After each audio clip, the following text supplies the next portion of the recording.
6 o'clock. We'll call this meeting to order.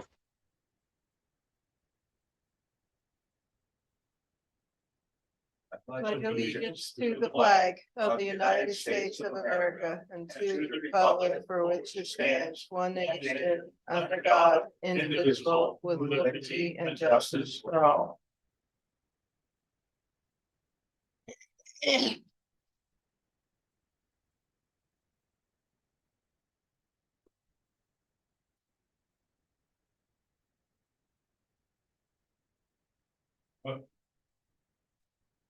Okay. That was yours. Yeah, I had a little.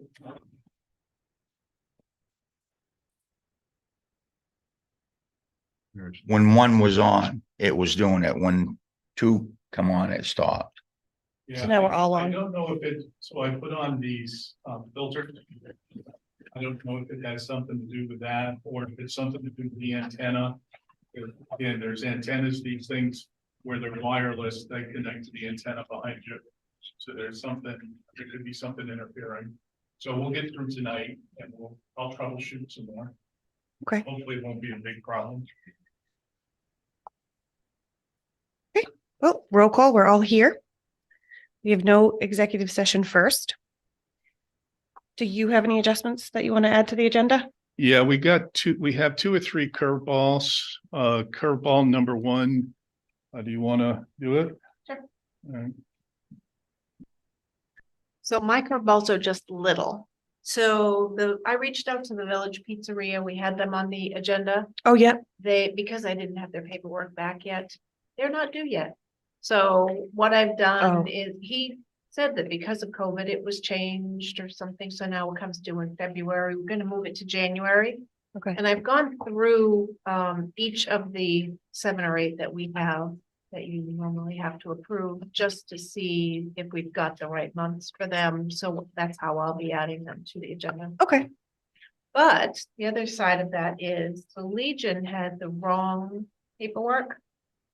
It was updated in April and they had a later revision. So the state asked them to have it signed again. Chief Goss has signed off on his part of it. It doesn't need a vote or anything because you've already approved it. I just need to sign. Okay. The new version of it. Yeah. Easy curve. You know, see? I like little that. balls. Okay. So we're not doing the public hearing tonight, the liquor license. We're moving that That to will be January. on your January agenda. And I have 2 little curveballs. One, after the publication of the agenda, I got a second abatement that is in front of you. So there are 2 abatements that you'll be acting on tonight. Okay. One is RE 1521 and the other is RE 1526. They're both for $350. For whatever reason, their homestead exemption did not get posted onto their tax bill. So we'll cross that bridge when we get there. I just want to let you know that there's 2 instead of 1. Okay. Additionally, 14.5, I was thinking about it a short while ago. We're going to have an incredibly busy December agenda. So I'm going to recommend that we do an earlier start, perhaps as early as 5:30. And so we'll add that as 14.5 December meeting time. And you guys can chat about it. Okay. Now, are you talking for the monthly meeting or? Yes, the monthly meeting. Yes. Oh, You're going to have several public hearings. on the 4th. Yeah. On that first Monday in December. Yeah. Plus a full agenda already. Well, I can tell you right now that I won't be able to be here any earlier than 6 o'clock because of prior commitments for doctor's appointments. That's And up to you that'll be guys. Cutting it close. So. So that's the only adjustments. We don't have to suspend Robert's Rules of Order because you're just telling us that it's taking it out. Just skip over. Okay. So we can move down to general reports. Minutes. Yeah, accept the minutes, the general reports, please accept the minutes. I make a motion that we accept the minutes as written. Second. Any discussion? All those in favor? Thank you. And then the department monthly reports.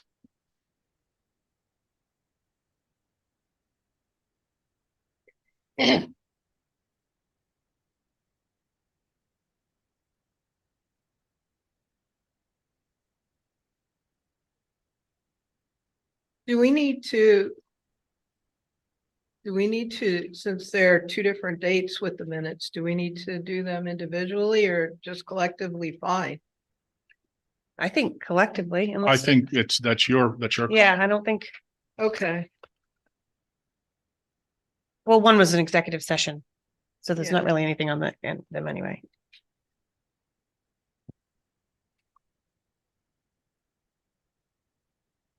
Anyone want to make a motion? Make a motion, we accept the department monthly reports as submitted.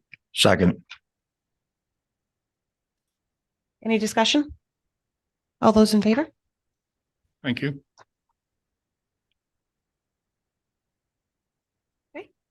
We can open it up for public comment. Just, you'll have 3 minutes. Just make sure you state your name and your address, please. Hey, Martin, whoa, Ooh. back up. 219 Jordan Road, Mechanic Falls. And I just wanted to give you a little update since our last meeting when I was here. In mid-October, we did have a community forum. About 60 people attended. We did first an overview and then in small groups we met. And we talked basically about the 2 school scenarios that I've mentioned before. And what we're looking at moving forward is maintaining our 3 elementary schools as they are, but asking to have them fixed. And the other alternative is that we have 2 schools, 2 elementary schools, and that would be Elm Street School and PCS. Elm Street would be pre-K to 2 and PCS would be 3 to 6. So it would impact all 3 of our towns, even though we'd be looking at closing minor schools. So those are the 2 scenarios, maintaining what we have or 2 school one. And they really are about fixing our schools and finding the resources, the money that we need to fix our schools. They were all built in the 50s. They all have significant operational needs. So we've kind of been looking at the cost to really fix those buildings and not to repair them and put Band-Aids on, but to really fix them. And have kind of been taking a deep dive into how much that would cost and what the impacts would be for our 3 communities. And in order for us to budget for it for next year, we need to make a decision by December. So we've got a lot of community outreach that we're doing during the month of November.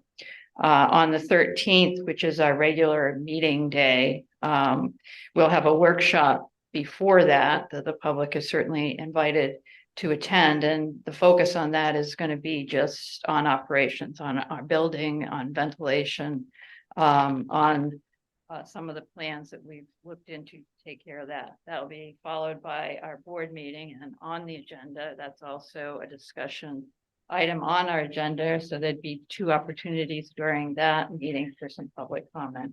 what time? The workshops at 5:30 and then the regular meetings at 6:30. And then the next day on November 14th, we're going to have a community meeting. And we've had several people that have, and also the town of Minot, expressed a desire for us to do more of a public meeting, discussion kind of meeting. The forum that we did in mid-October was really focused, and it was not as much a question and answer. So we're going to have that community meeting, which will just have a short introduction, then a question and answer, and that will be in the high school cafeteria. And then we'll follow that within a week or so with the community-wide mailing. So that's kind of our plan for outreach, so our three communities can be informed and can let us know the direction that they'd like to see us go, because it definitely will have financial impact for our three communities. And sort of to address some of, we've looked at every possibility in terms of getting some support financially for our buildings. And so we have applied to something the Department of Ed puts out called the Revolving Renovation Fund. And it would, we put in for all three of our buildings for some help in terms of the priority areas that they identify, which right now are ADA compliance and fortunately ventilation, which is a need for all three of our buildings. So we have put that application in the end of August, and we will hear by February. And that's one that's sort of a mix between an outright grant and a loan. And it's based on our subsidy level. And our subsidy level in RSU 16 is about 60%. So they would pay 60% and then we'd be responsible for the other 40%. And so when we get that back, we can take a look at it and decide whether that's something that we want to move forward on. And I would also remind you, as I said, our budget season's coming up, so we will be asking you to give us within the next month or so a member for our budget committee. So, thank you. Invitation. Thank you. Paula, Sunny, and Ray, if you guys could shut off your mics. Thank you. I think we might be getting a little back.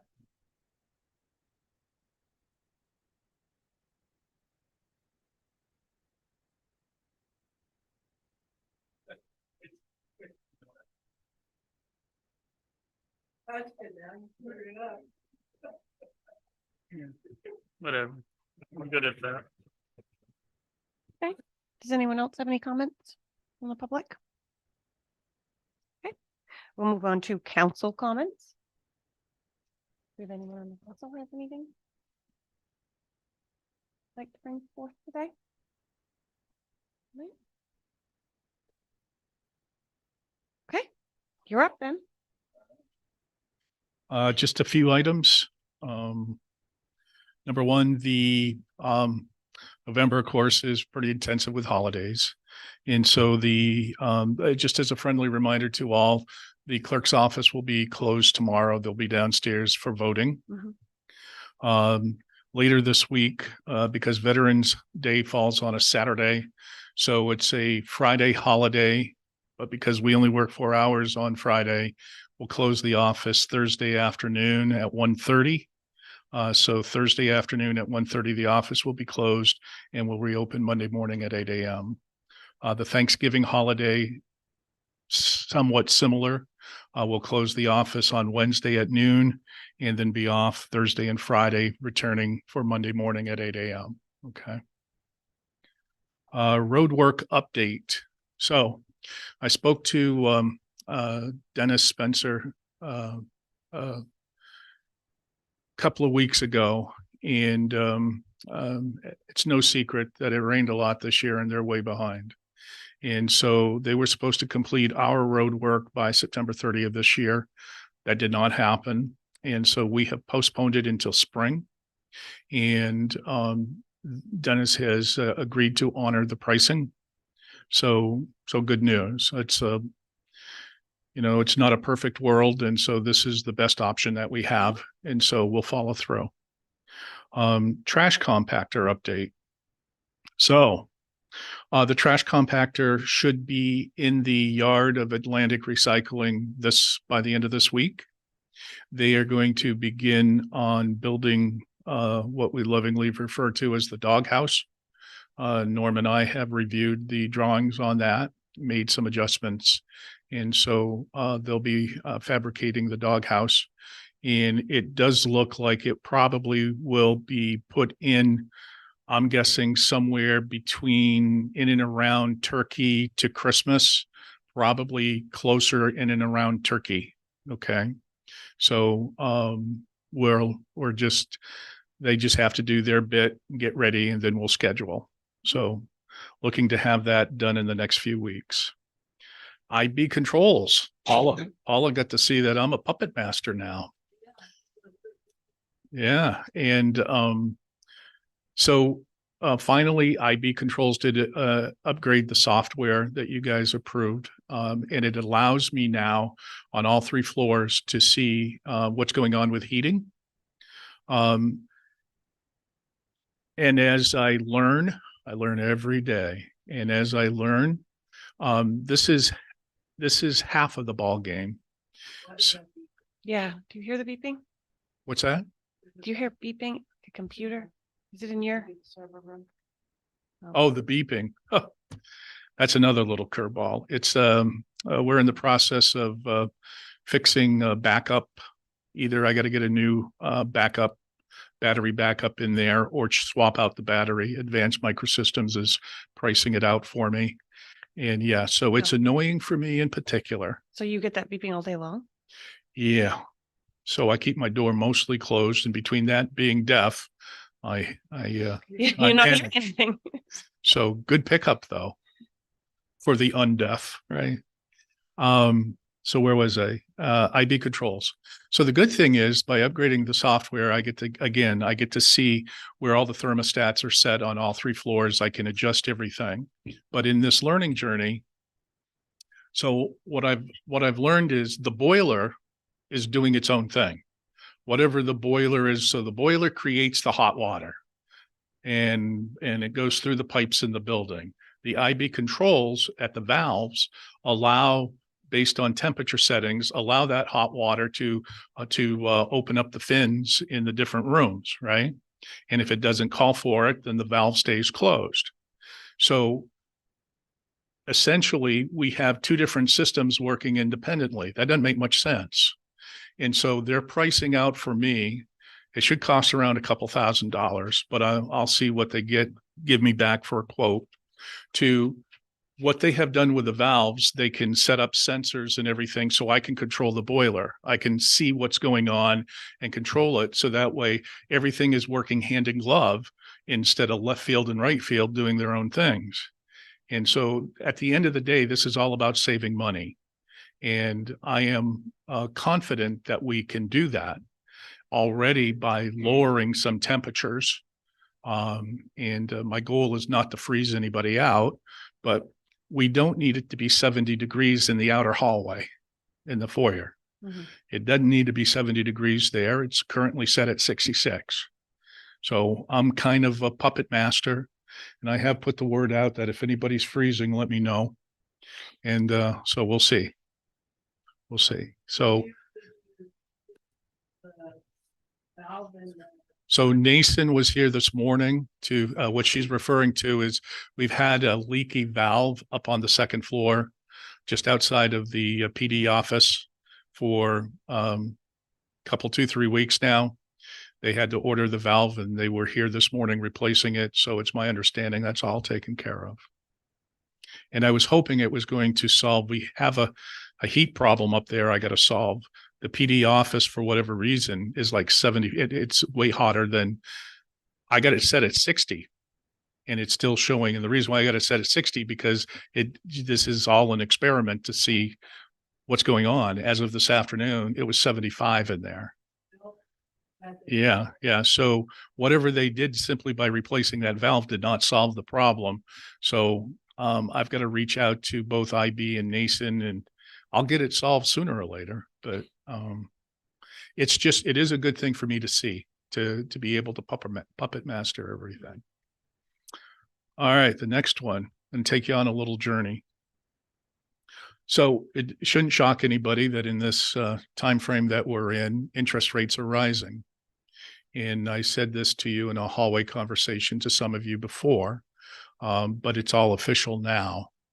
So Northeast Bank came in to do a service call on us, and I invited them to do a full banking proposal.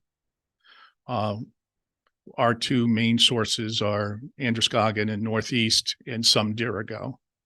And so it's always good to see what number 2 is looking, what they can do. So I had them do a full banking proposal. In between, Androscoggin came in and most of our accounts were set at 0.85% interest, which seems a little low to me. And so she came in and she upped them to 3%, which is great. So it means that the town went from, according to her figures, just with the Androscoggin accounts, went from around $17,000 a year interest to about $60,000 a year. That's what interest points can do for you. And so I got the Northeast Bank proposal, and their proposal was more or less following the Fed rate, which is currently 5.25% to 5.5%. So I went back to Androscoggin, giving them one final opportunity. And the good news is they matched it. So I signed a 5-year agreement with Androscoggin Savings Bank that allows the town annually to opt out. And during that 5 years, well, I should say one caveat. So when she gave us the 3%, that she was also going to nick us on fees. I don't like that. And so with this banking agreement, no fees for 5 years, following what they call the 30-day SOFR rate, which is the secured overnight financing rate. Basically, think of the Fed rate. So the Fed rate currently is 5.25% to 5.5%. And so based on the day that she was in, the SOFR rate plus 2 basis points, put our APY at about close to 5.5%. So we have gone from 0.85% to close to 5.5%. And it's my estimation that between that and moving actually some of the Northeast money into the Androscoggin accounts, I'm looking at proofs in the pudding, stay tuned. But I'm looking at, we'll be going from around 17,000, probably somewhere between $100,000 and $150,000 a year in interest. Now, don't get me wrong. If the Fed rate goes back down to 2%, well, that's what we're going to get. But that's what we'd get. We'd get less than that anyways, if that happens, right? So, yeah. And with this agreement, it has a floor of 0.75. So for the next 5 years, the town won't get any less than 0.75, and actually, 0.75. And so it's a pretty good deal. And just by taking advantage of the competitive situation has really benefited the town. And I'm excited for the town. I'm happy. It's good. Thank you. And that's all that I have for updates at this point. Thank you. Moving on, we have no old business, but new business. Oh. Yeah, can you just speak into the microphone, please? Just for interesting, what caused you to do this comparison shopping on the banks? What instigated that for you to do that? What, I did that on my own. Yeah, but what is there? I just want just to do on your own, or was there something that stimulated? You want to know why I did it? Oh, Yeah. I'm a money grubber. No, but I mean, what no. Well, interest rates have gone up, everybody knows interest. Yeah. So you just wanted to? 0.85 is low. Yeah, but I know it's been low for quite a while. I think it's my job. That's Okay, That's why I did it. no, Yeah, I want to get yeah. what what caused you to? So- I'm looking at this. So I'm in the big picture. I follow all of this macroeconomic stuff in my own personal world. And so I know that 0.85% is not where we should be living, right? And so, and Northeast Bank was here one day and I offered to them that if they wanted a chance at increasing their relationship with us, they could present so we have monies with them and they came just to do a service call. I got a coffee mug, Lisa got a coffee mug, they glad handed us. And during the conversation, I said, oh, by the way, if you're because I'm an old sales dude, right? And so if you're not number one, if you're number two, you're always looking to be ready to be number one. And this is what I told them. And I says, this is your opportunity to try to be number one. And so they came back with a very, very good offer. And like I said, it is amazing at what can happen when you put the right parties in a competitive situation, you know. And I was very open and forthright with everybody as to what I was going to do and how I was going to go about it. And that at the end of the day, the most important thing was what's good for the town of Mechanic Falls, you know. Yeah. So that's honestly how it all came to be. Thank you.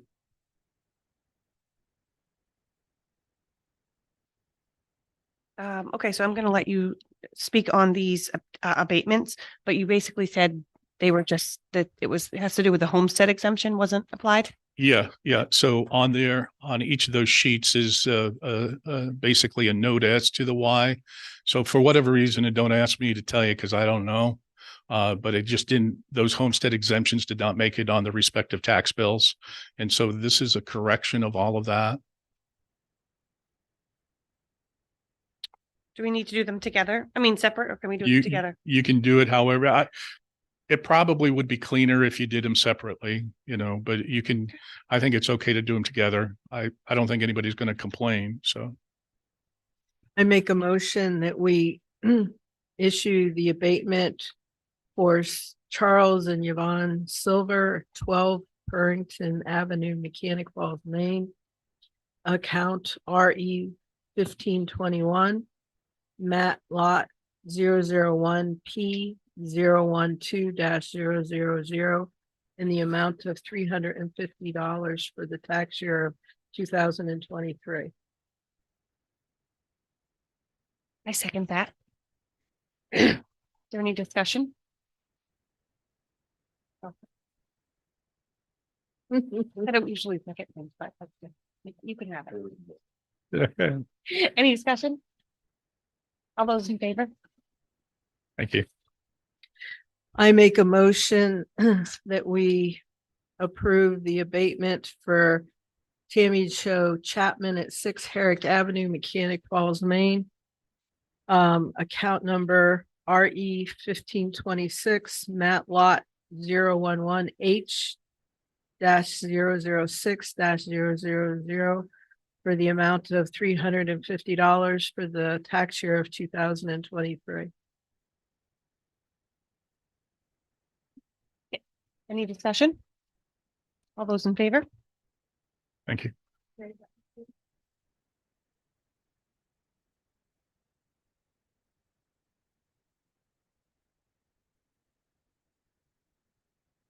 Okay. Come to you, Vic. All right, Thank you. I'm going to take you on a journey. And I do have to go around the long way around the barn. And if I go too long, and if I go ouch, it's because this one here is kicking me, okay? But you'll never know. Unless I say ouch. So, I think the best way for me to do this, so as a part of your packet, you had 2 pages. I gave you a general ledger sheet and I gave you the current debt service sheet for the town for this current fiscal year that we're in. So I want to start with the debt service page. And I'm going to say to you the following, that this entire conversation is a connected thought process. You folks can agree with my thought process or disagree. It's really how you want to play it. It's totally up to you. I'm just presenting an idea. So currently for the town's debt, and we're in very good shape debt-wise. So we're in year 20 of a 20-year bond to pay off the renovation for this building to the tune of $32,000 and change. We'll make that final payment this year. In addition to that, assuming the final sale of 22, there's a $41,000 payment that we will not have to make this year and won't have to make in subsequent years. So right there, I take a look as I start to work on FY25 budgeting. And I notice that $73,000 potentially is going to automatically roll off our debt service. That's great news. Then I further look down and I see that we're currently in year 3 of 5 on paying back the $500,000 bond for the road work that was done a couple of years ago. And so we'll have 2 more years of that after this current year. And then the last item we have, we're on year 7 of 8. So next year will be the last year of an excavator payment to the tune of $12,000 and change. So I look at all of this and I instantly go tick, tick, tick, tick in my brain. You know, there is a chance that this town could be debt free in just a few short years. What can I do to help make that happen? And so here's where I'm at and what I'm trying to do. I first begin with trying to map out a 5-year capital improvement plan. I don't have it finalized, so you don't have it in front of you tonight, but I have spoken with all department heads on their needs for the next several years. And so I'm in the process of vetting some of that stuff out and finalizing and fine tuning. Once I have that done, then you guys obviously will see a copy of all of that. But in the interim, I say to myself, the other page, the general ledger sheet. So this is where your capital dollars, your reserve dollars are in various forms on that page. And then I take a look at some of the needs that we have, and I'll concentrate for tonight's conversation on the transfer station. The transfer station, in terms of capital, needs 3 things over the next several years. One of them is being handled right now.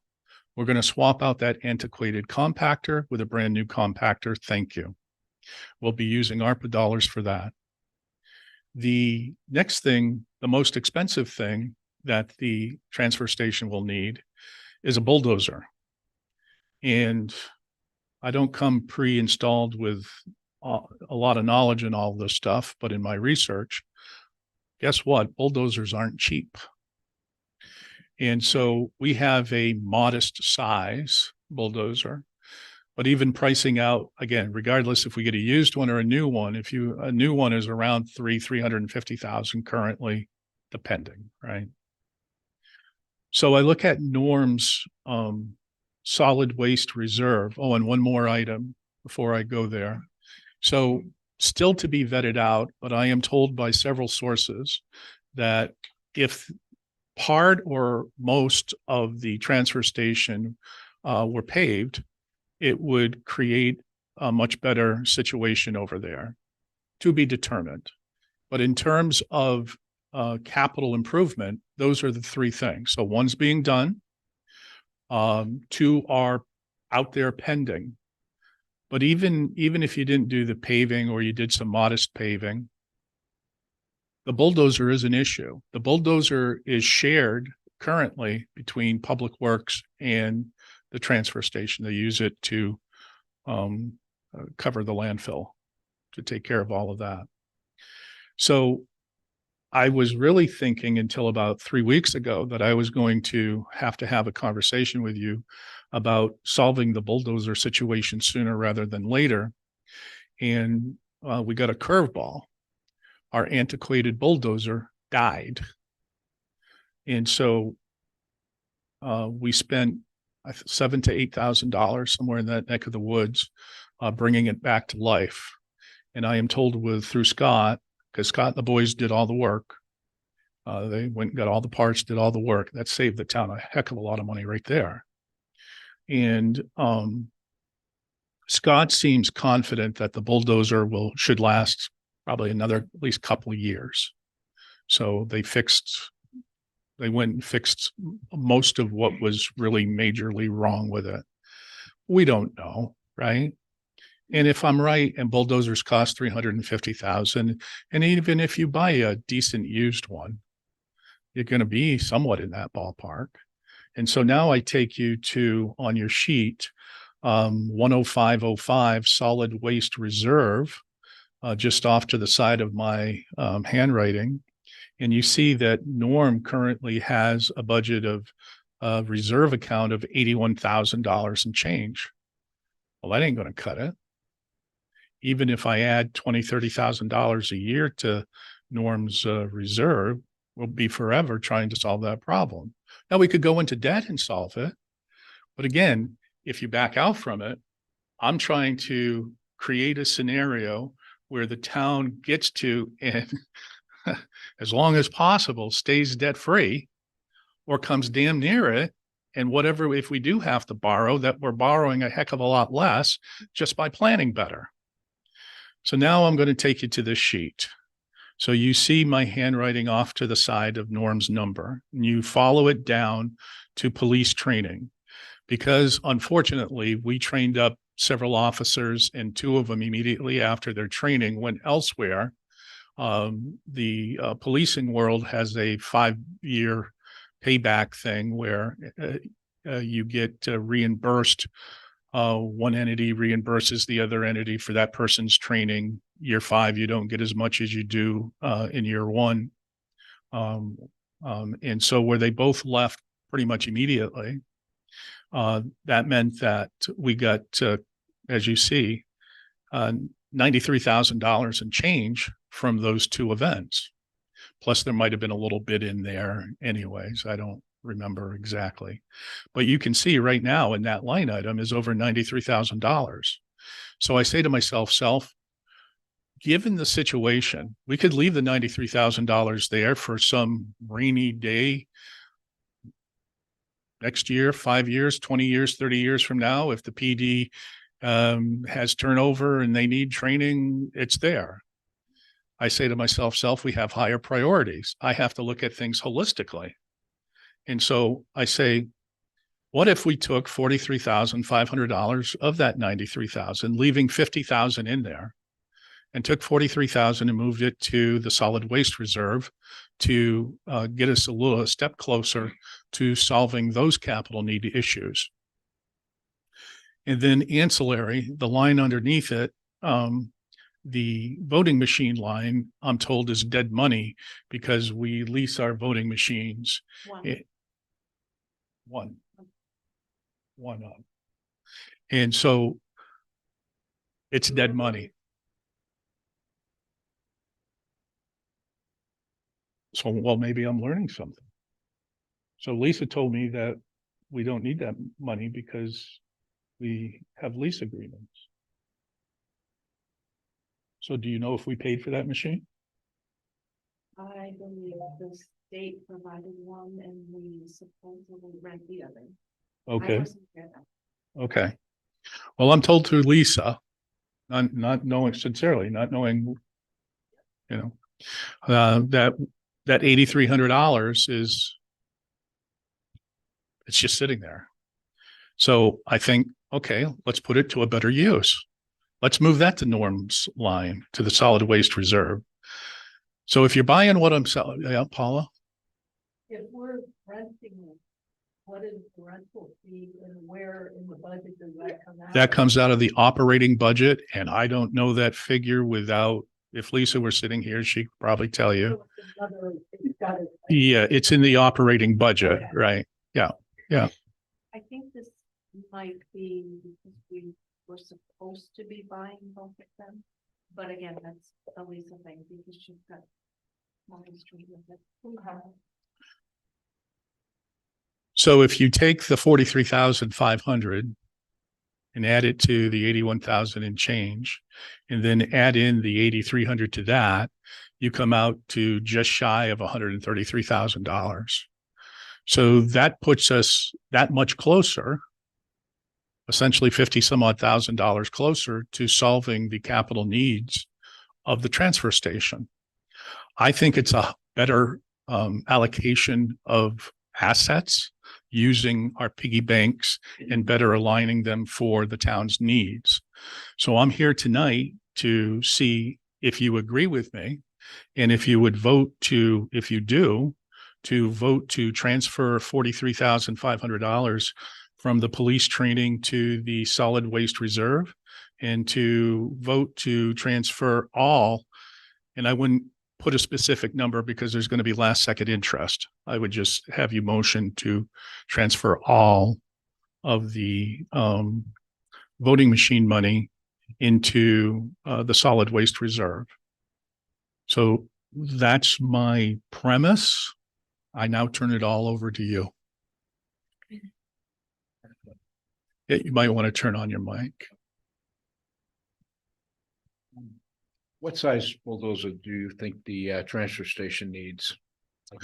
So I asked the boys, so my only, so I'm not going to fool anybody. My only knowledge of all of this stuff is what I see on Gold Rush, right? Big Gold Rush fan. So I know nothing of construction equipment beyond that. So I asked the boys when we first started this conversation, what should we replace it with? And the response I got from Public Works was perhaps something like a D550. And so I was pricing that stuff out. I priced out D4s and again, without specifically going and talking to a dealership, you can get a general sense from online, but in the general sense that I got was around 300K. Okay. That's for a new one. You folks understand that I used to own an excavation company. I did not know that. I owned an excavation company for nearly 30 years. Well, good. Okay. They need a D3 high track machine up there for the transfer station work with a 6-way blade, obviously. Those run, you can get a decent size D3 high track in the vicinity of around 250 in that range, and that's relatively new. And that's where you really want to be, is keep at least 10% of your equipment under warranty. So let me ask you a question. So with that said, because it is shared with Public Works, like they use it to build the sand pile out back here and for various things, would that work for them too? Absolutely, because Okay. it's a high track. It's not a flat track or a track that has just short grousers on it. It would have aggressive grousers with a high track, high wheel, chain drive, so that they could get up and over all the obstacles and all of the crunching that they have to do up in the transfer station to push that stuff around. It's got plenty of ground pressure that would push anything that they could go right through a wheel and load of material in 2 passes. So that's the type of machine that you really need up there, because it's a limited space. It's a small space. Don't need a lot. A lot of time would be shared with Public Works. Public Works bulldozer work out in the street, non-existent. You know, so it's off-road stuff like our sand piles, maybe some field work if that. Most of the stuff Public Works needs is a good excavator, you know, something with zero clearance in the back so they can work in the road. So it sounds to me like we're fishing in the right pond, just maybe not with the right machine. Right, the 550 is a big machine. It's a large machine. Yeah. It's a heavy machine. It takes a special trailer to move it around. A D3 high track, it's a bigger machine, but it's well within the realm of their 20-ton trailers that they use to move stuff around. So great. Seriously, I know you know a lot of stuff. I didn't know that you did that stuff. Oh, I did. So as we get serious, you know, obviously a conversation with you would be a good conversation. For tonight, I think it makes sense to reallocate what we have to plan for that future. So we're not taking out loans, doing lease purchase agreements and all of that stuff, because every dollar that we spend in interest is just wasted money. A lot of incentives now for 0% interest. Yeah, if we got a 0%, that'd be fine, right? There's a lot of incentives right now. So the boys because are, the economy is cooling off. so the boys are comfortable. And maybe what I'll do is you and anybody else on the council that would like to, I'll get together, have us all get together and have a conversation about this. But first things first, we got to have some money. We got to have some planning. They're comfortable that we can, based on the, I'll say 8K that they put into it, that it should go another couple of years. Should go and will go. Heck, maybe it goes another 10. Who the heck knows? That's the John Deere 450 that they have. It's a low track machine. I believe that's what Scott had. It's a 450 John Deere. I can't tell you without looking at a sheet of paper. So Yeah, that's an older machine. It's it's old. Yeah, it was old, I guess, when we got it. it's done pretty good the time we've had it.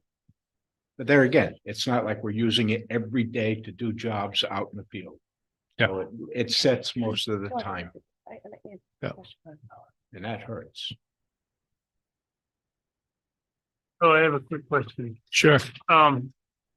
If it's a shared device, why is the transfer station the only ones paying for it? So that's a fair question.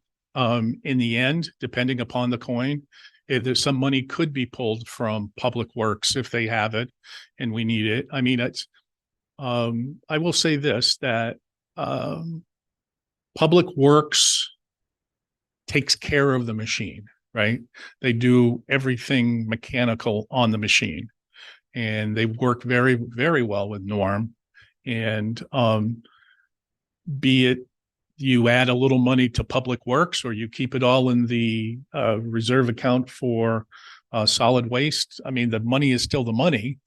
It makes no difference to me, you know, how we divide it out. But I like, because solid waste, the transfer station, it doesn't have like plow trucks that it needs. It doesn't have other machinery like that. So it's, in my mind, just mentally, it's cleaner. And plus it stays at the transfer station. Norm puts it in the garage up there. And unless Public Works needs it for something, that's where it sits. Sorry, I have lots of questions built up. The other one was, if you go back to the debt service, Yeah. the last one says lease payment on the excavator year 7 of 8. Is that truly a lease? Because if it is, we're gonna have to get into another lease. It's not going to disappear and it's not gonna come off the books because That's a good question. I'm assuming, and we know what that does. if it's I'm a lease, assuming it that- means you I'm don't ass- own it. So at the end, you have to Usually- get another one. Usually in municipal world, it's purchase lease. Lease to purchase, right? At the end of the lease, you own it, you buy it for $1, whatever.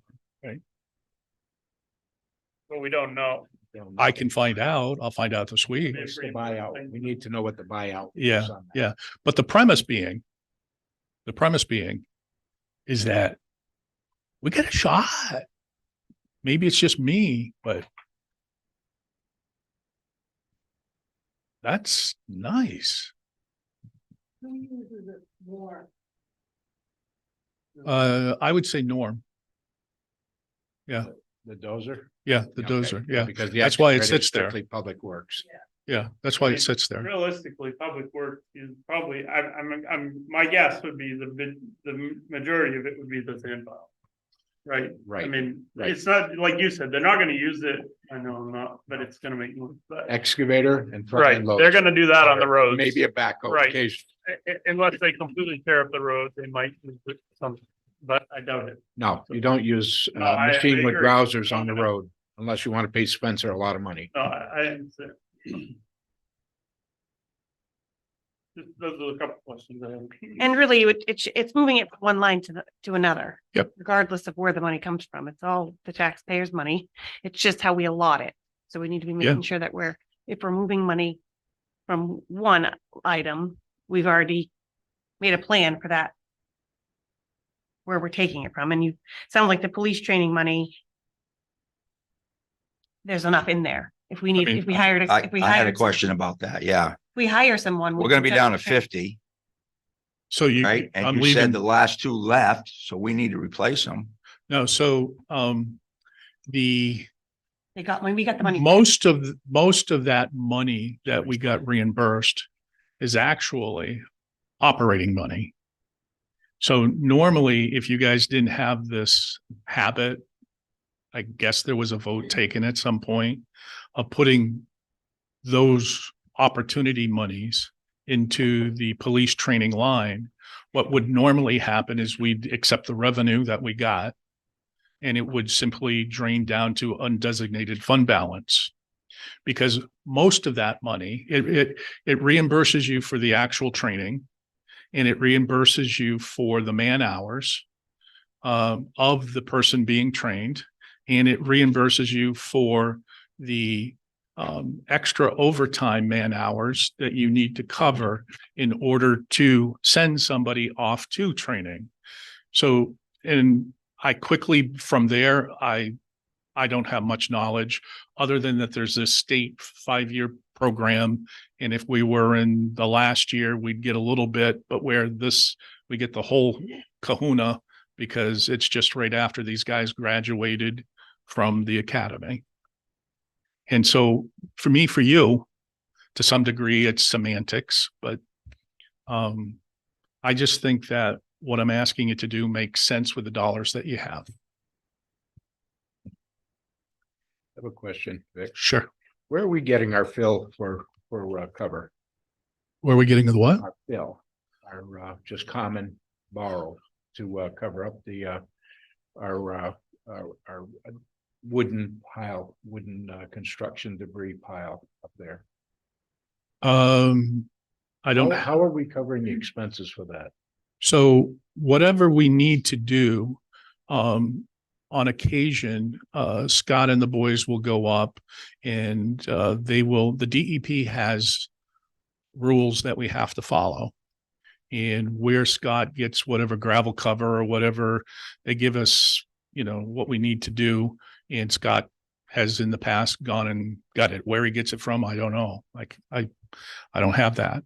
The right now, the open pit that is being used right now, when I first got here, was just opened, and very, very little of it was used.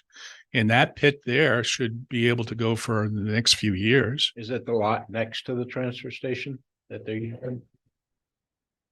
Is that the pit that they're using, or do they have? So other there's locations? several pits that are up back. I don't know if you drive up back.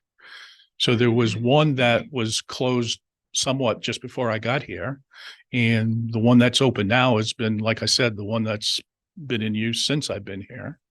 And there's a possibility for another pit or two, if you will.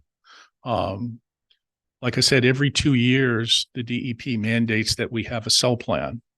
And when I got here, we didn't have a cell plan. So as of last fall, we have a cell plan, and that cell plan right up there, it says that based on the volume and that of usage, that we should have 106 years of life at that transfer station.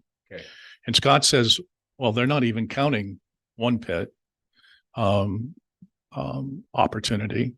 So over these next few years, when we do the DEP reports, Norm and I, each year, we get better and better at understanding how to report to the DEP and what we need to do. And the volume numbers become more and more solid. And so 2 years ago, when Norm was new at doing this and I had never done this, we did the best we could trying to figure it out. And every year since then, we've been better and better. So it might be at the end of the day, maybe you have 98 years worth of volume up there or 88, but for right now you have 106. I was following the path of contingencies for backed up material is where my thoughts were going. Scott would be able Seems to like that's- answer That's covered. quite that well. far better than I could. Okay.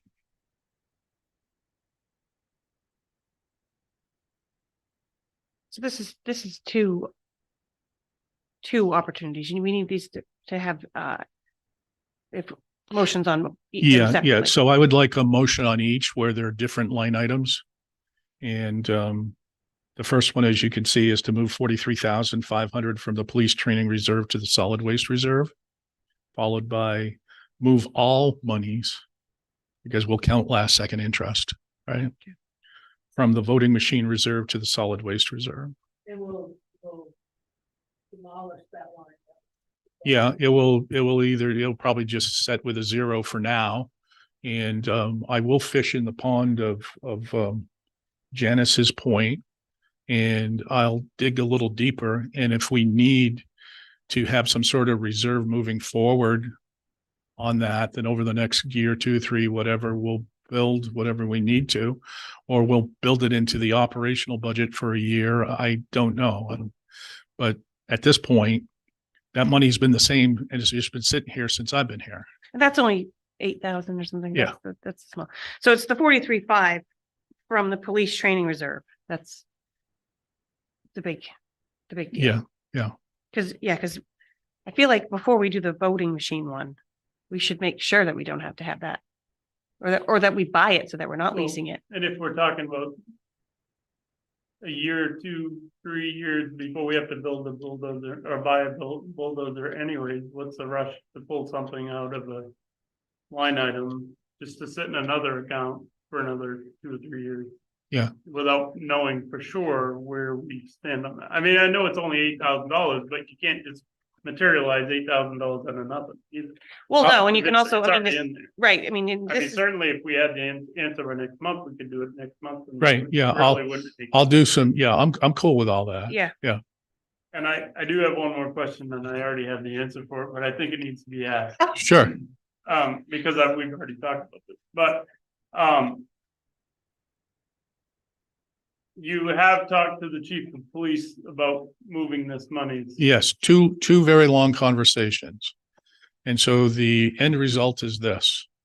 Not happy about it, but understands and quote, I'm a team player.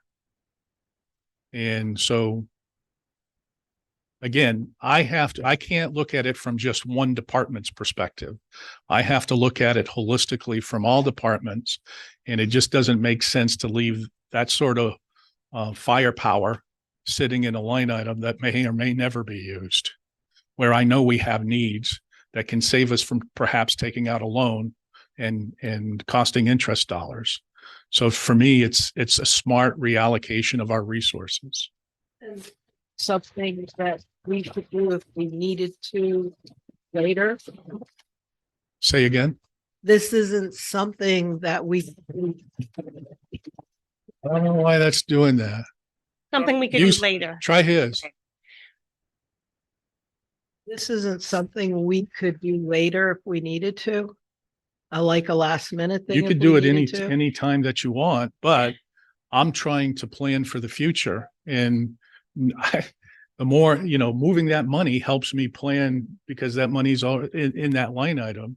And be it a D3, a D4, or a D26, it helps me know what it is we have for a nut, what it is I need, and how do we get to from A to B. Right. So Well, from like a bookkeeping perspective, I mean, all these lines, some of them, sometimes it's good to have them all. But also there's all of these places where there's this money sitting and you're thinking that it can be sitting somewhere else. I mean, ultimately at any time we could pull 25,000 from the solid waste reserve to give back to the police. I mean, it's a meeting and having a conversation as to why. So you're asking us, can we put this money here so that it sits there and it looks like it's going for this because it doesn't need to be sitting in that account right now because we have enough in that account if we needed to send an officer. Yeah. Because essentially that money is more than we need to train a new officer because we got the money back for training the officer and we got the overtime and the operational charges. And so there's it's beefed up. Okay. So this is like a budgeting standpoint because again, at any point you could come to us and we could move the money back. yeah, It's or you not- guys could say, Vic, this is what we want to do. Right. Right. I'm just trying to understand it because I mean, ultimately it's semantics, right? Because we have these lines with this money, but at any point, one meeting, when we need something, we can move the money. So doing this is like to view it as budgeting for For the future. example, yeah, so assuming for a moment, raised numbers are right, you say around 250. And so if you did what I'm asking, you'd have 133. So you're in the next couple of years, 2 or 3 years, you could have the whole kahuna right there, right? So again, that's what I'm talking about. I'm talking everything's connected. And my premise is this. I'm trying to do the best I can for Mechanic Falls by making sure that you're either debt-free, not paying any interest to anybody, or you're as close to being debt-free as you can be, just using the resources that you have. And these are items one way or another. I mean, sooner or later, the town will have to purchase a bulldozer, right? You know, so I'm just trying to plan. That brings me to a question. Sure. Public Works, do they have a contingency fee for equipment purchases, and what's the budget do they have? So you can see, Future purpose, yeah, so you could, good question. So you can see on this same page, the line above it, the Highway Equipment Fund, they currently have $145,000 sitting there. So we're going to be purchasing a plow truck. Again, I'm not ready. I'm not prime time with my capital improvement plan, but these discussions I have had with all of the department heads. And actually, one of the final things I need to rough out is police cruisers. And I'm in a conversation with Jeff if we can get on the same page and sit down in the same room together. So to answer your question, yes, and in conversations with Scott, with setting aside the normal monies that we set aside for highway equipment, since I've been here, the number is varied, but I'll just use a figure around $80,000 annually goes into that line item. So if you say there's 145 there, you add another 85 to that, you definitely are going to have enough to purchase a plow truck. And what Scott is looking to do is I've taken a look at the inventory that we have, the age of the inventory that we have. And again, a lot of thought has gone into this. I wish I could present it to you prime time. It's just not quite ready. But do know that as I bring all of this to you, there is a whole soup of information that is a part of all of this. And like I keep saying, it is all connected and, to make it work. And the most expensive thing that we're going to be dealing with is fire trucks. And when I get ready, hopefully December is just going to be so packed. Probably in January, I'll try to have the SIP ready for you guys so we can take a good look at it. that's what the 145 is kind of ideally Yeah, marked for a new truck and plow setup. yeah, and Wheeler setup. other equipment. He's going to need a zero-turn mower in the next couple of years. But other than that, we're pretty well, a plow truck, a mower, we're pretty well set there. So again, PD, you got police cruisers and how to when and how. Jeff sent me some prices last week, which were outrageous. So I need to talk to him. The capital structure in this town is such that I think on the whole, it's very manageable, especially if we keep attacking the roads. Because at the end of the day, the two biggest, the most expensive assets this town will ever do are roads and fire trucks. From there, it's your bulldozer, bucket loaders, plow trucks, police cruisers up until now have been reasonable. The numbers I got back last week weren't reasonable at all. And so anyway, that's my story and I'm sticking to it. And that we table the voting machine request until we get more information about the status of the voting machine issues. Okay, you're gonna do 14.2 first? Yes. The police training? No, I'm doing a tabling before we do the training. I'm saying that we table 14.3 on the voting machine reserve movement until we find out what Janice has brought up, the nitty gritty and the details of that aspect. Sure. A second. Any discussion? All those in favor? Okay. Thank you. Okay, so I would entertain a motion for 14.2. How are we feeling about that? We won't have any discussion. I don't feel like we should pull half of it and compromise with Jeff. I'm thinking maybe half that amount would be a reasonable transfer, Half of the 43? 43. Well, how much is the training? If he hired a new guy tomorrow, how much would training be? So to send somebody to the academy is just a few $1,000s. It's just a handful of thousands. At least 50,000. Yeah. And trust me, 50,000 is way more than that's ever been in that one since I've been. I have a quick question. When is he going to need a cruiser? Because if I was gonna move his money from something to something that I would rather put it to one of his lines where he could use it towards a cruiser versus like, I mean, we can set the budget. I mean, I understand where you come from 100%, and I know what you're trying to achieve. And I think it's admirable, and I know why you're doing it.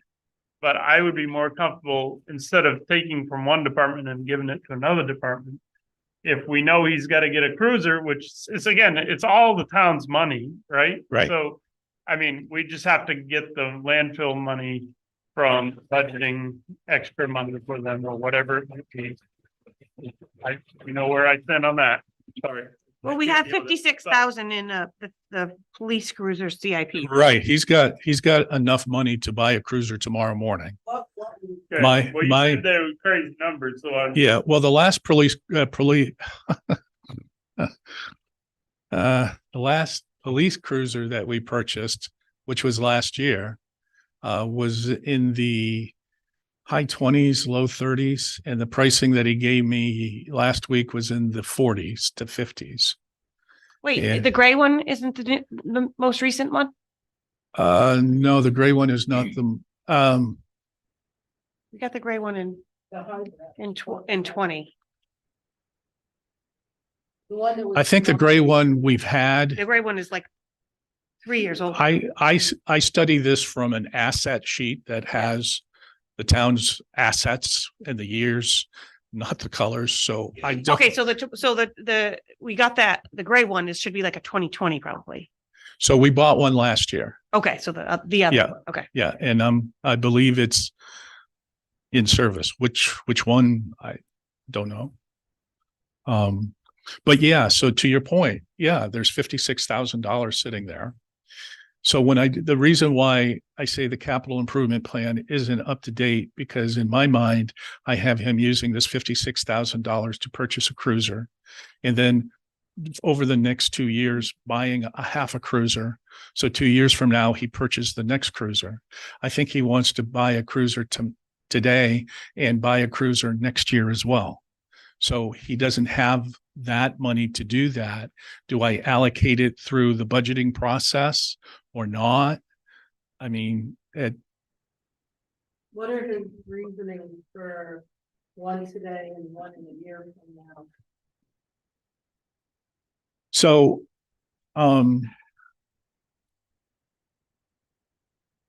a lot of it has to do with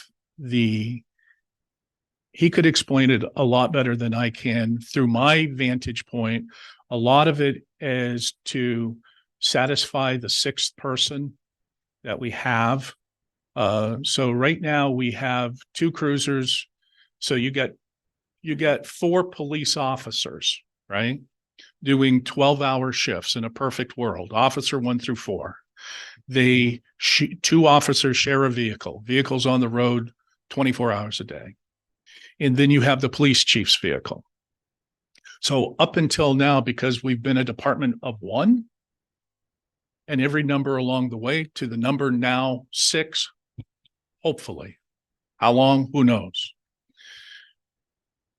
But I told Jeff that, because Jeff wanted to do this before, and I said, I'm not interested in buying brand new vehicles so they can just sit out in the yard.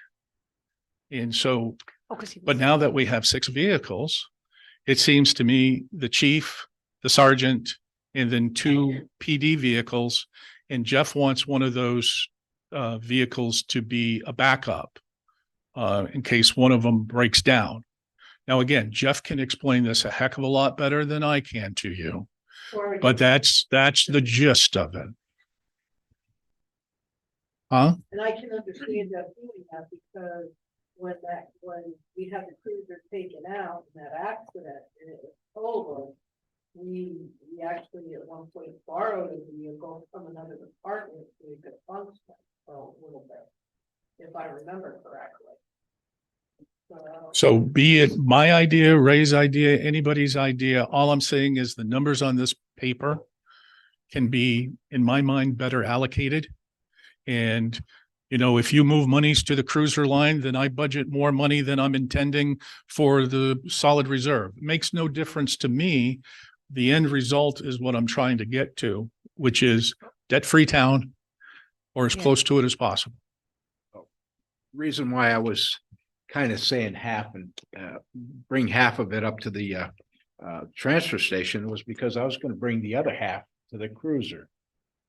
I was going to split that difference so that the police, what's that? He already has enough. But he wants to. We get have enough, two in but 2 I'm thinking years. about for 2 years is where I Right, was he wants to get thinking. one about. this year and he's gotta get one next year, so it's gotta come. And so I was thinking about the other half going to the cruiser, but I didn't get a chance to finish speaking, but I thought about bringing, the transfer station. And the solid waste reserve up. A little bit, but we also need to think about budgeting in the public works.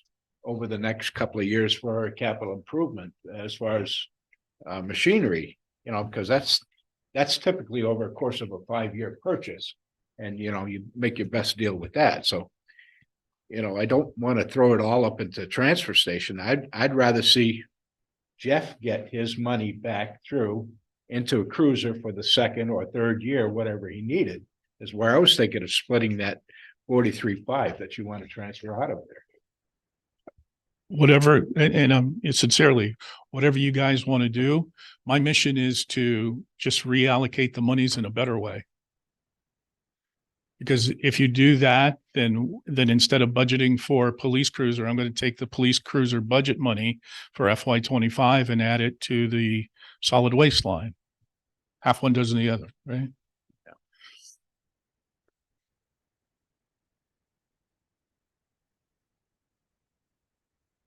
I see where you're going with this and I can appreciate it. I can also appreciate their question. So I'm stuck. Because I get for budgeting purposes, it's good to know we're on track to do this. And that's where you want to go. And that helps us to be debt free. So I can see that. Now, ultimately, we just found out about Jeff wanting another vehicle. So we would have to do, that's like a whole nother can of worms because he'd have to come to us and be like, listen, like there's a plan and then he budgets it. So like, we're kind of getting some information from you based on, because we're digging, right? So like this third police cruiser is coming out of nowhere because we weren't talking about police cruisers. Well, so You know what I this mean? is, like, so I mean, I know that Yeah. it's all the big pot of money, but like, so based on normal numbers, because municipalities like with police cruisers and all that, you get decent discounts, right? And so I don't know what the heck's going on right now. Maybe it has something to do with the strike. Maybe everybody wants a police cruiser yesterday. I don't know what the situation is. Maybe 6 months from now, it would be better, and so here's the acid point for me. And I say this in all the best possible ways, but in the world of planning, I'd like to see that we have 6 officers for a little while before the town commits to another cruiser. That's just me. I can be standing by myself on right, that. well, I That's mean, fine. when the police budget comes before us, that another cruiser should be in that. And like I said, I feel like we should get presented it that way yeah, and, because then we can look at the whole budget. and I need to have conversations with Jeff that we just haven't been able to connect with in 2 weeks. But I want to be fair to Jeff's argument in this, right? Well, I mean, I would Yeah. say the same thing if it was fire or public works. It's not specifically because it's the police, but if we're all going to be talking about each other's budget, you need to bring that. And we need to understand that you've decided to sacrifice this because you definitely want this, or they're asking for all of it. And we decide where we don't want to give. So I guess this is like, you give us a mouse a muffin, then you gotta get another stuff. It just, we started talking about a lot of things. So I'm trying to kind of bring it back to like that money for that line, for that plan. And next month we could come back here and say, you know what, I don't think that was a good choice. This is why we make a motion and we move it back. Like it's literally semantics and looking at it right now, because we are not doing budgeting right now. This is your budgeting in your head for your plan to bring us the budget. Like I want to, like color code these things that we're changing so that we can go back and be like, well, we changed this. And maybe, that's where the money was moved. I kind of want to follow it. Do you follow me? Sure. I mean, what do you guys think? Really? All of that? Well. Yeah. I'm a it's just- budgeter. I'm a it's- budgeter, and I it's think it's just a good numbers budgeting. that we're moving. It I is. get it. It is, And but we but have the with a power to plan. reverse the moves. Correct. I get it. But right now, we don't have the needs for any of that. There's no need presented as far as I can hear that argument. We don't need to do the move until we have a need for the equipment or a need for a cruiser. Well, right, but part of budgeting is like, you have to start with something. Sometimes you blow it out of the water, and sometimes it's like, oh, we were right on. So if we start thinking like this, we're planning the solid waste. What is it that you're putting it in there for? I'm sorry. Capital. Okay, so this is the Capital. bulldozer. Okay, that's right. Okay. Yeah, Sorry, yeah. I'm even losing track That's of all right. what's, so we're doing this for the bulldozer. And the bulldozer was projected for when? Well, it was going to be a heck of a lot sooner than it is now. So for me, again, moving this money to that line allows us over the next couple of years of pumping up extra dollars into that reserve account. So normally with Norm's reserve account, since I've been here, I don't have the numbers in front of me. Don't quote me, but I think we've thrown something like 20,000 or something at Norm. And, if we throw 100,000, using Ray's figure, if you throw over the next 2 years, $50,000 a year at this, and I think, because again, I deal with this every day. So in my office on my desktop is a spreadsheet that has our FY25 capital spending already spent. And it changes all the time because needs are updated and all of that. But the point is that this town will be purchasing a bulldozer one way or the other in the next few years. So either you can try to pay for it with cash, you can pay for it all with debt, but one way or the other, you're paying for it. And so I just see this as a simple way of allocating a higher priority. Jeff would say we definitely need that extra cruiser. I would say, I'm not convinced. I know definitely we're going to need a bulldozer. So, and honest people can agree or disagree on priorities. That's why we're having this conversation. But from where I sit, I have to try to plan all of this stuff. Yeah. Now, with the bulldozer sounding to be in the critical state in which it is, why hasn't anybody, including Norm, brought it to the council's attention and said, hey, I got a bulldozer on the last leg, and it needs to be replaced, and it needs to be figured out in the budget. So since I've been here, the bulldozer has been a conversation several times. I think it goes to the, Remember. I think it goes to the bottom of the list when something else presents itself. I need to ask, who owns the bulldozer if the transfer station is paying for it? The town. The town, okay, but who's, It's 80% transfer, right? Probably 80 to It- 85% so, transfer. yeah. They're using it the lion's share of the. Yeah. time. Yeah, and Yeah. who's gonna maintain it? Who's going to? The Public Works. Public Works maintains so- all of our equipment. Yeah. Why is this not being purchased under Public Works? That's what I'm asking. Well, because you it's, would have because to it's, increase that budget vastly, Yes. because what we currently have in there is just, well, it's basically not enough at this point yet. We need a plow truck set up, and it's not enough to do that. So we're gonna need that, big buck. We're damned if we do, we're damned if we don't. And it just needs to be done somewhere. And I'm very pro-police, as you all know. Mhm. But I can understand what he is looking to do. Yes.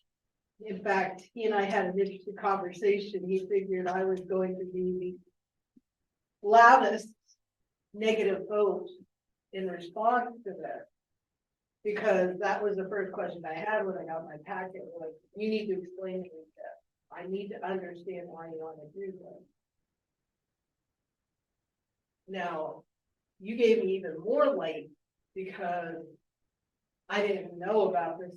I obviously don't know about this kind of equipment, but you told me about a piece of equipment that'll do the job for potentially $100,000 less. Right.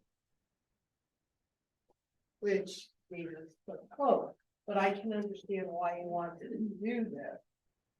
And at this point, I understand Jeff and the cruiser thing, but I can understand this too, because even though the boys put $8,000 into this thing, and Scott thinks he may get another 2 years out of it, if they hit something wrong, you know this, right? Yeah. You hit something wrong on a piece of equipment and it's. It's mostly undercarriage that goes, undercarriage and drivetrains, simple as that. That's your biggest expenses. You know, chains are expensive on that. You know, the tracks. And diesel engines go a long time. The engines will run a long, long time, but your transmissions going forward and backwards takes a brunt of the beating. Right? So that's probably what's going to go. I think it's what, a 2016 that they have. I haven't, like I said. Yeah, it's an older version. Sheet, I don't remember So, I what mean, year it is. It's These things got ancient. 20-year life to them if you Yeah. baby them. But you know what? You know, we just don't know the condition of it. Simple as that. And Scott would be the one to tell us, you know, he knows the stuff. You know, how it runs. He uses it, you know, when they're hauling in their sand, boom. And it's good for pushing snow. You know, whatever we got to do with it. It's a grading machine. It's Well, so I feel like our job here is to take care of the stuff here that we can. They do their jobs. We pay them to do their jobs and decide that stuff. right. Our job here is to make these decisions as a group. Budget. And to make sure they have the equipment they need when they need it. Well, so yes, and At the I mean, lowest cost. ultimately the money is there or it's not there. And we're gonna borrow from Peter to pay Paul, and then we're gonna steal from Paul to pay Peter. Like, I mean, it's like, it's semantics, but our job is not to decide which machine they get. Based unless it's sitting in front of us and we choose the two machines. They pick what they think is necessary. So bringing it back here, our job is to hear Vic's request and make a decision on that. So I think we should either make a motion or not to move forward with this. And I mean, we're going to be discussing this a lot. Budget season is happening. I see where you're coming with this, that you're preparing for budget season so that you can do it. I mean, all of us are right in our thinking because we're thinking, well, you're moving it from here, you're doing this here. Like, I feel like we can do this and we can take it back. Like, it's not like we're committing this to something else. So I like the idea of budgeting, like, okay, well, I'm going to take from this one and I'm going to put it here because I'm going to build it. And so we can be ready, but that's just me. So if any of you would like to make a motion that we do that, whether you do the full amount, the half amount, I would entertain that motion.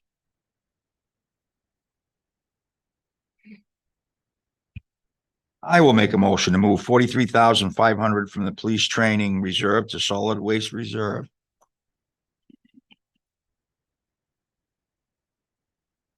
I will second that. Because we can change.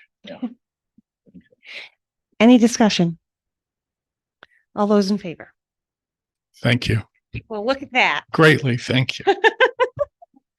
Okay, The government always gives money. Couldn't you back, do right? this in 2 minutes instead of? No.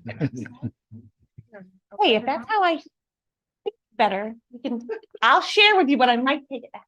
It never works. Okay, well, Once the government gets their money, they never get. okay. So 14.4, Okay. general reserve policy and account. Out of the pot into the frying pan. Are you ready? So this one comes to you in much the same vein, just from a slightly different angle. I don't know about you, but even though I'm not happy the US government went into extra debt, blah, blah, blah, blah, to give us ARPA dollars. But I'm glad that the town of Mechanic Falls got over $300,000 worth of ARPA dollars. I'd like to think we have been using them wisely and will continue to. But we're on the doorstep of being done with ARPA. And it makes me think that, boy, it would be good if the town had created a general reserve account in which monies could be put into it, like a rainy day account for any use. So it's not pigeonholed to any specific line item. And then we have these conversations like we just did, but rather to a general purpose account. So a majority vote of the council with nothing from the town manager. It just like with ARPA, we can only spend ARPA money if you guys vote to spend the money. And so I have a one sheet proposal for a general reserve account use policy. If I may, the Mechanic Falls Town Council hereby establishes a general reserve account along with this policy as a method of saving and expending monies from the account for any use the town council deems necessary. Any monies added to this general reserve account will remain there, along with any accumulated interest, until such time that a majority vote of the town council authorizes monies to be expended from the account. The town council may abolish the general reserve account and this policy at any time with a majority vote of the Mechanic Falls Town Council. The establishment of the general reserve account and this general reserve account policy has been voted, blah, blah, blah, blah. So my motives are pure and simple. I think it would be wise to tuck a little money here, a little money there into a general reserve account. So town councils in the future, town managers in the future can have conversations in that moment in time where that extra bit of money is needed and warranted without having to, again, use debt, assuming that there's enough money in the general reserve account at that point in time to tap. Paula? So would we put in there like seizure money that the police department gets? Or the money that came in from officers bailing 6 months? Nope. after they've gone to the academy? No, all of that will be what I envision this to be is that either one-off dollars. For example, assuming we close on 22, we're going to have a little spilt beer left over. That would be perfect seed money for this. It's extra revenue for the town. Once in a blue moon type of an event, use those. I would advocate using those dollars and dedicating them to this. And then each year moving forward, I'll make it part of an ongoing line item that we can salt away a little bit of money as each year passes. Again, think of it as in our personal lives. Hopefully we have emergency accounts, right? That's essentially what I'm talking about. I'm talking about establishing an emergency account, an ARPA style account, only can be tapped by at least a majority of the council in the premise of trying to save money in the future. So this is an undesignated revenue account. Yeah, well, it would be essentially a general reserve account, right? But the sources I'm talking about. Sources, primarily the sources moving forward would be twofold. My envisionment would be, again, we salt away a few thousand each year into it, number one. Number two, How? assuming we have the monies to salt away, right? How? How? Yeah. As a how part would of the we- regular capital reserve planning. Again, if I showed you my spreadsheet right now, I got a line item and there's a number in it. Don't ask me to remember what that number is. I don't, but there's that. So just year to year, salting away some money. Number two, special opportunities. So we no longer live in a universe where if we foreclose on a property, blah, blah, blah, blah. But remember, the town still owns a 75 parcel acre.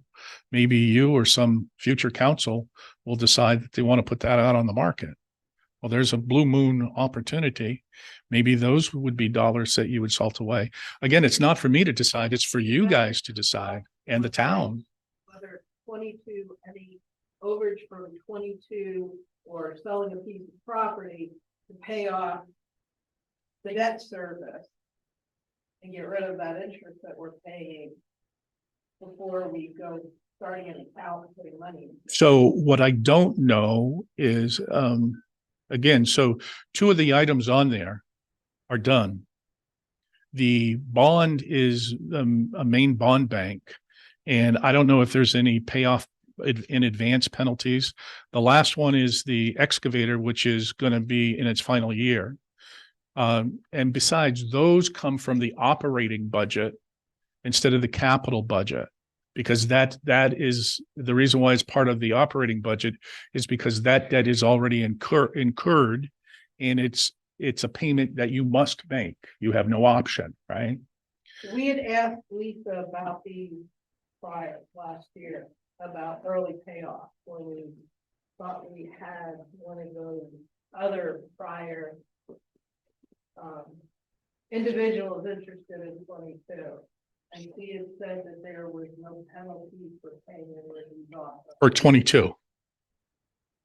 I mean, we're that's what we're doing here, hopefully, sometime in the next few weeks, right?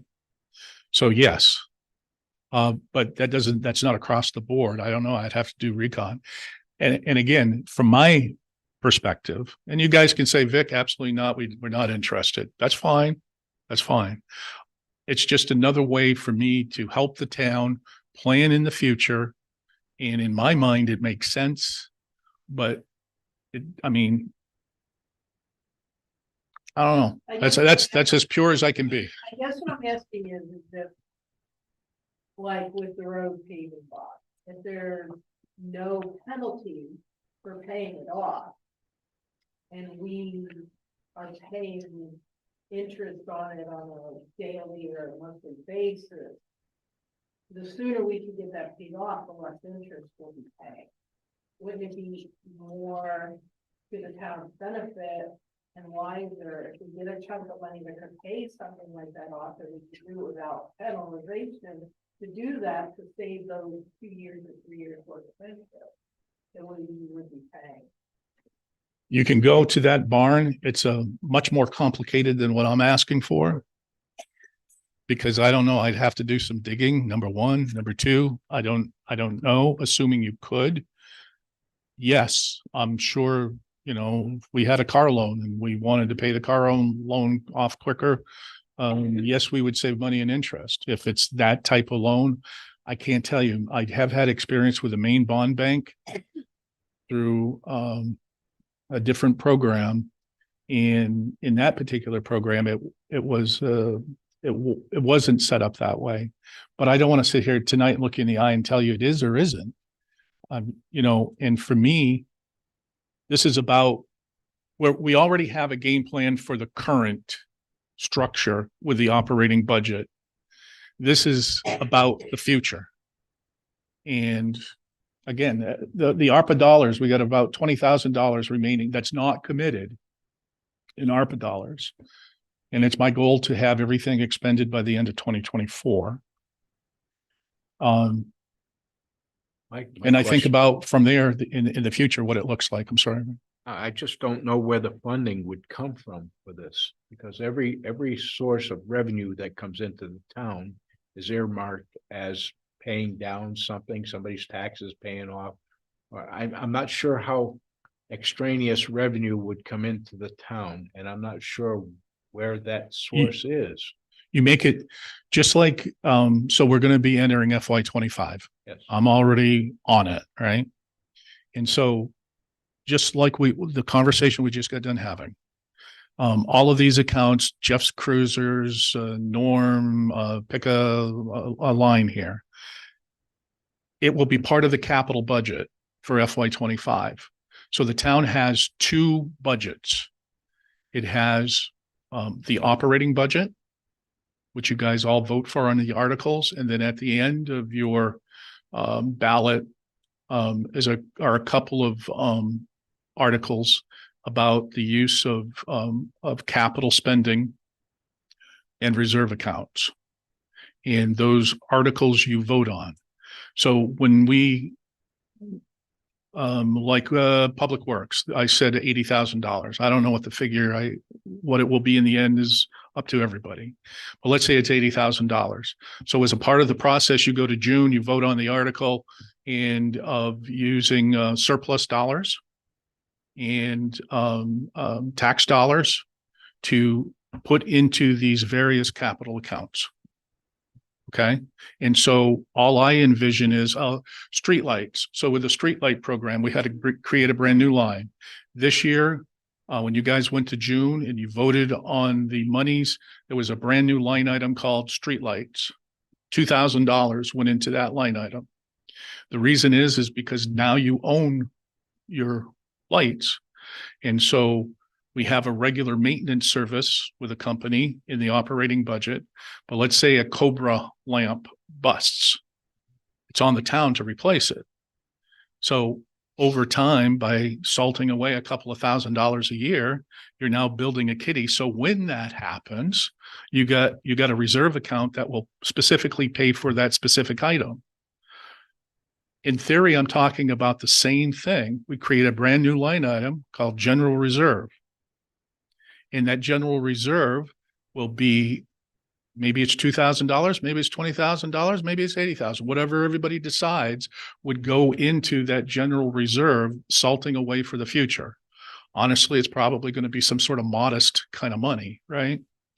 And then in addition to, because it's a general reserve account, so if you have those one-off situations and the council has energy that it wants to take the proceeds from the sale of 22 and add that to that, you guys can take a vote and do it. If you don't, so let's deal with 22. So you're going to have some spilt beer money by the time it's all said and done. If you take no action, then what's going to happen is it will go to our revenue lines in this year, and it will automatically drain down to the town's piggy bank, what's called the undesignated fund balance. And so either way, it's the town's money. All I'm saying is if it's in the undesignated fund balance, then you need a town vote to use those dollars. If it's monies in a general reserve account, you can expedite a situation. Let's say it was the bulldozer and it needed another 20,000 and you had 20,000 sitting in the general reserve. Well, instead of going to the town and asking if you can spend $20,000, you as a council can say, we got $20,000 in the reserve. Let's use that. That's well spent money. And then we don't have to fund the rest or go to the town and ask them for the $20,000. It's a smarter way of operating. With going to the ladder, which you want to set up as a ladder, it would require a special vote and permission from the town, and it would take probably 3 months. And by having this account, if we had the money in it, we would just take a majority vote of the council to be able to do it, and that would expedite it. It could be done through a special meeting. When I say ARPA, that's really the template, right? And in terms of the procedure of it all. But do we have protocol where the money is supposed to go already established? I mean, you're asking us to change, from a direct drop into a certain account, undesignated fund, to a side fund of this general reserve account. I mean, do we have protocol or do we have established? Yeah, just like with the streetlight, that's a perfect example. So before we did the streetlight project, there was no line item in here that said streetlights. It's on here somewhere. Streetlights, $2,000. Yeah, it's right in the middle, $2,000. So there was a brand new line that was created. And see, what happens as a part of the process is, again, right now I'm doing early work. In December and January, we do the real serious work about creating a budget. I bring it to you in the budget committee mid-February to mid-March. You guys do your due diligence and hopefully we come out with a budget at the end, that you all in your meeting in April, get the vote on the budget warrant, and then it goes to the voters in June. And so, I think I understand what he's asking, because I'm thinking the same thing. It's like, I understand 22, that money, you can do what you want with, right? We can Right. put it where we want to. Yeah. If I'm understanding you correctly, where's other money gonna come from? I'm confused. Normally it's So, already Unless designated. we No. budget it. so, Each year. so It each, would be each the- year you create a new Yes. budget each year. He's saying we would put it in He the wants budget to next year. create a Okay, budget. that's where it's coming Yeah. from. So, Okay. and yeah. and where now it goes, if there's extra money, it just goes into the undesignated fund and we have to ask Okay. people, we're saying, instead, we're gonna put it in this account and then we have more control over it. Require us to change any of our, our legalese. No, where the because money we've, goes, or- no, because we've decided it and it will be part of the budget. It'll be, That, people will vote to have it. vote go in the initially, like their initial, this is a line item. But I'm talking about extraneous funds. To, to designate budget. which Right. pot I it goes do into. think That is a little. I agree.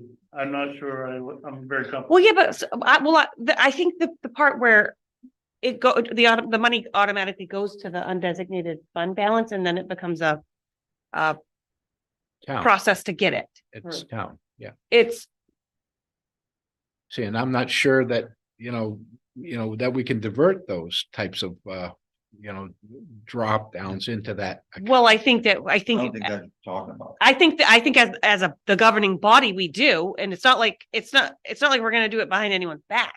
Because we're still gonna have to come here and say, Well, in the first bit, he's talking about using 22 Pleasant Street, whatever little bit left to establish it.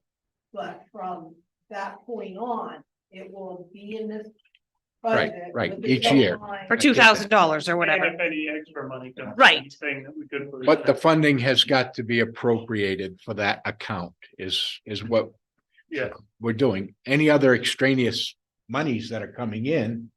I'm not Won't sure go that we there. can just divert it to that. No, because like when you get money for, I don't know, a couple of times we have to approve. Well, we had to approve to get some, we have to say, we'll take the mimic money, right? Right. We'll accept that $1,000 from Anthem, the insurance company, because whatever, like, we have to accept that, and that goes, like Lisa does her thing, her due diligence. Well, that was prepaid. We paid for that up. Well, I know, but It's getting reimbursed. Well, yes, but we weren't planning on it, and then they did the audit and we get it back. So where'd that money we go? spent That's being credited back. Yes, but now you're doing like boy math, girl math, dog math, like whoever's opinion it is, like. Yeah. I would just like to go on record saying, and I know it's not gonna come to shut to any, but I am against this for one reason and one reason only. Anytime you make it easier to spend money, you will spend it. It's in like the ARPA money, it was easier just for me to sign off on ARPA money to put new signs up. Because it's ARPA money, it's easier, it's just there, it's not really designated for anything, we're gonna spend it somewhere somehow. So, yeah, why not some new signs? I'm not saying that I wouldn't necessarily vote for signs, but I'm certainly going to vote quicker with money that's just sitting there, right? So the reality is there's a reason why we have budgeted items and designated funds for each thing. With the town is approving to put that money into that account for that reason. We're asking the town to put money into an account that we can spend however we feel like spending. Now, I understand having a reserve, but that's why we have those capital reserves, is to pay those things that come up. Now, it may not be what we want to spend them on. If the fire department needs something that's more important than the fire truck at that time, then they have to make the hard decision like everyone else and spend that money instead of on the fire truck, they need to spend on something else. But the reality is that when you make something that's easier to spend, you will spend more. Well, yeah, but You it's can just whip a out matter. your credit card at any moment and use it. Well, yeah, but then the you gotta- reality is that people spend more with their credit card than they do with cash. Well, yes, but this is real money, this is I cash, know. this is not gonna be credit card. I'm not, It is, it's the taxpayers' money. you're using the taxpayers' money. So anytime we use the taxpayers' money, I think that it should not be easy. We should have to ask the people. Well, I don't know, I mean, when they approve the budget, they're approving for different line items for each one, right? When we go through the budget, we vote through the line. And the reality is we're asking for a line that we can spend it any way we want. Now, I understand completely your reasoning behind it, and I don't necessarily disagree with it. My philosophy is anytime it's easier to spend money, especially that's not necessarily out of my pocket. I mean, it's out of everybody's technically, and plenty of it came out of my pocket this year, but the reality is, it's easier to spend, and I'm just against spending easy money. So if you're all for it, I'm not gonna stand against it. I'm just saying that's my whatever. My personal opinion is that I feel like that's a little bit harsh, like we're just gonna be spending their money, because I consider myself to be a very good budgeter, and that if we need something, we're gonna take it from that anyway. It's not like we're just So spending. then why do we need to do it? If we can just take it from somewhere else anyways, then why do we need to do this?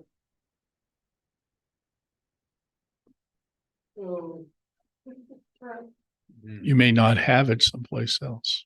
You may have to borrow it. Maybe, but we think pretty hard about borrowing it, wouldn't we? Well, I- yes and no, because if we need to buy the excavator or the bulldozer, we need to buy that, and we only have a certain amount that we didn't, and no one wants to pull it from the other place. Then we're gonna go pay half of it in the cash that we have, and then we're gonna have to pay interest for the other half because we have to get a loan for it. True. It's I It's- mean, it's our rock semantics, panels are and falling off my truck, and I'd love to have a brand new truck, but my truck's still running and I make it work. Well, yes, and they're making it work. Again, it's Right. not our job is not to decide what they get and like I agree. pick those things. Our job is to do this piece, to say, how can we make it so that we can get from point A to point B? And it's not, I wouldn't say it's easier.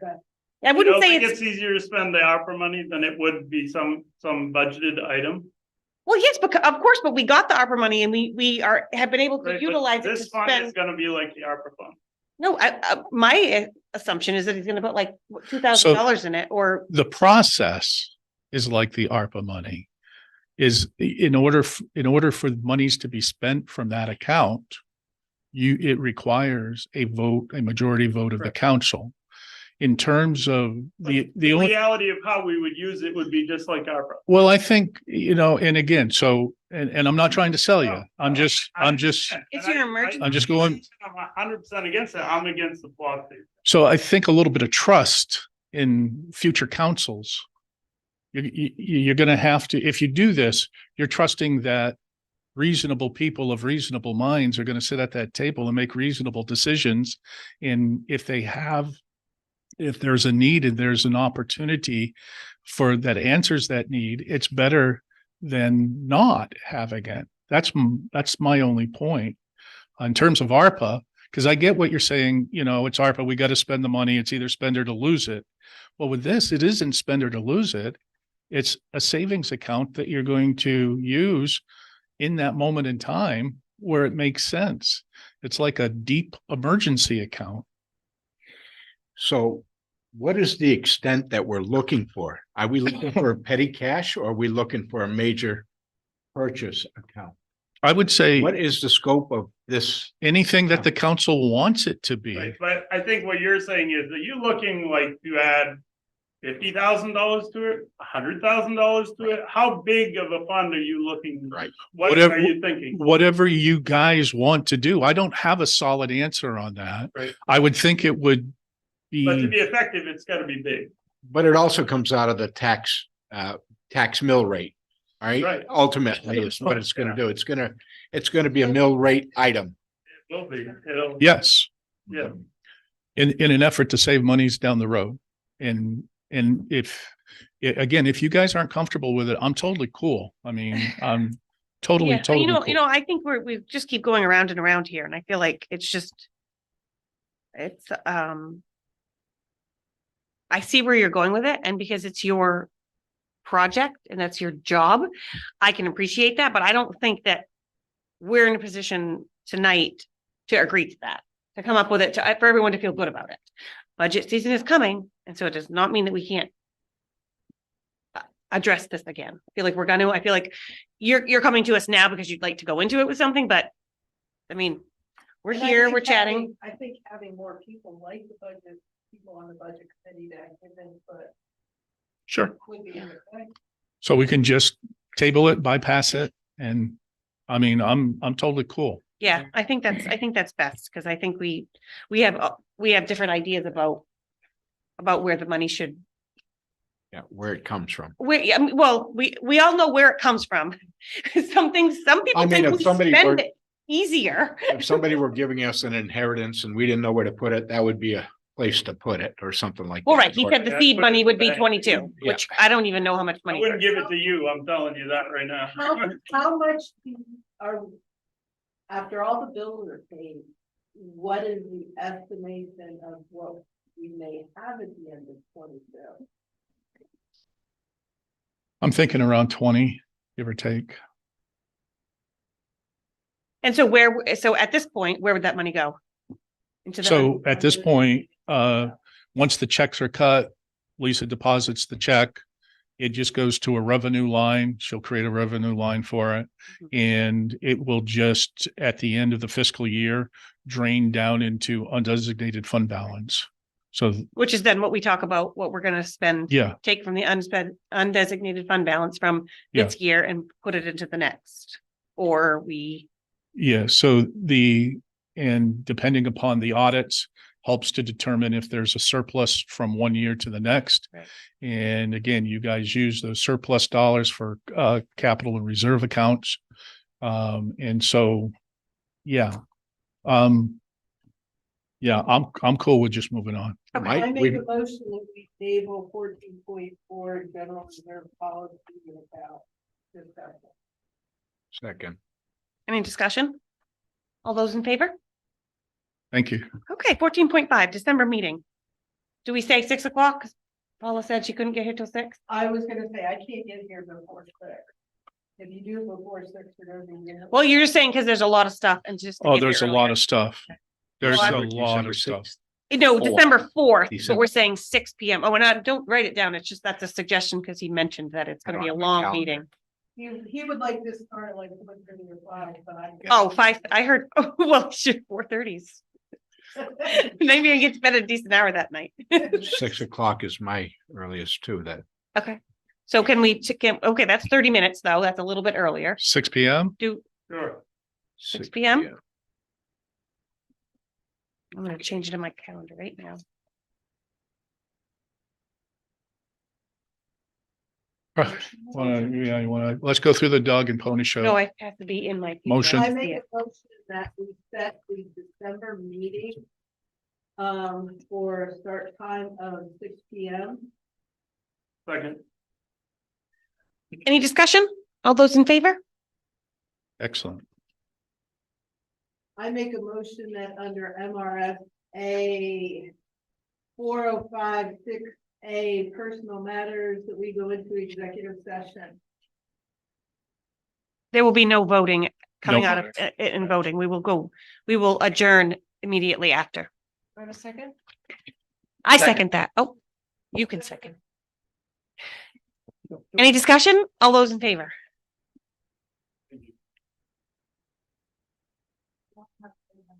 You too. They're all gonna. Thank you beat for me when I coming. leave. But I wish it wasn't that. Yeah, good luck with that.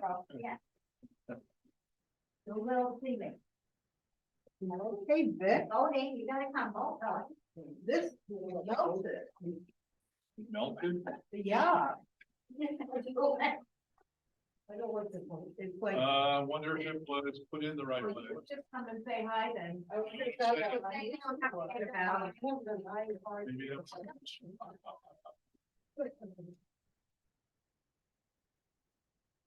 Who's the cucumber? That might have been your issue. It might have been put in the wrong way. Reverse polarization.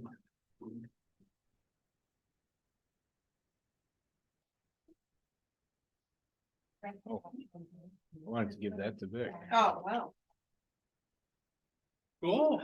Is there anything you haven't done? Brain surgery. I'm working on it though. Actually, Sonny used to work for me. He used to drive my trucks. Way back when, here? my dump trucks. God. No, but the kids stand. These are just warrants.